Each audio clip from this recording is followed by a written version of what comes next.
La rédaction d'un CV est une étape très importante pour la recherche d'emploi.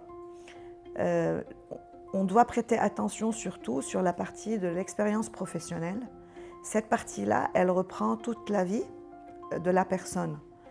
Dans ma carrière, j'ai vu des milliers et des milliers de CV. Il se passe que je regarde 1000 CV par mois et la partie que je prête attention, c'est vraiment l'expérience professionnelle où je peux regarder tout ce que la personne a déjà fait dans sa vie. Et les questions que je me pose quand je lis cette expérience, c'est quels sont les défis que cette personne a relevés tout au long de sa carrière. Je me rappelle très bien des défis que moi j'ai dû relever dans ma carrière, surtout quand je recevais des refus dans certains postes.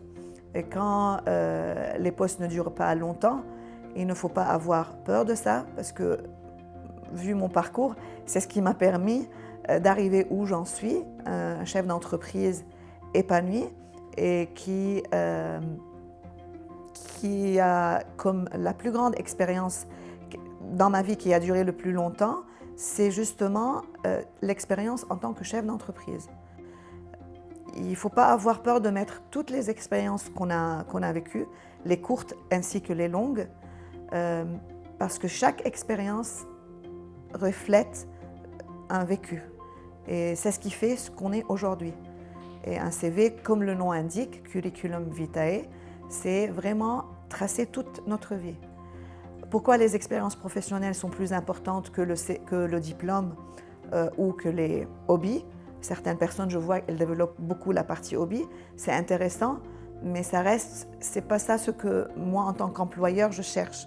Je cherche vraiment à trouver les mots-clés dans l'expérience professionnelle de la personne. Les hobbies restent un moyen pour ouvrir un autre sujet de discussion, mais il faut vraiment se concentrer sur les expériences professionnelles. Et pour moi, les diplômes viennent en un second lieu. En France, anciennement, on mettait beaucoup d'importance sur les diplômes et on mettait les casquettes sur les gens, ça dépend de quelle ou quelle école ils viennent. Aujourd'hui, je vois la France qui a beaucoup changé. On est de plus en plus de la façon américaine.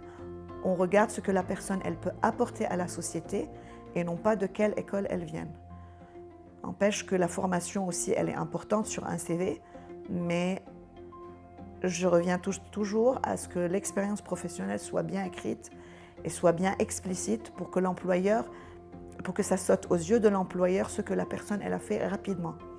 Parce que comme vous savez, on passe moins d'une minute sur un CV, donc il faut vraiment que le CV nous parle tout de suite.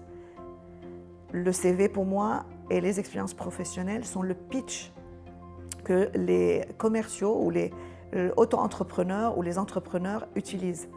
Pour un employé ou un chercheur d'emploi en CDI, son expérience professionnelle, c'est son pitch. C'est comme ça qu'il faut qu'il se vende.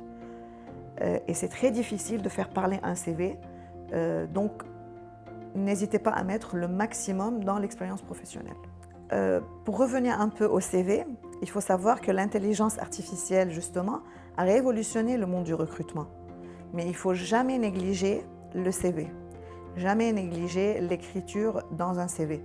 Parce que vous pouvez voir, la plupart des agences de recrutement, ils vous disent de mettre votre CV en ligne et il y a derrière un logiciel qui va faire le tri dans les CV. Chez nous, chez Alpha Sourcing, on utilise ces logiciels-là, mais jamais on élimine les CV à partir de ces logiciels. On donne toujours la chance au CV papier classique qu'on reçoit sous format d'email, bien sûr, électroniquement.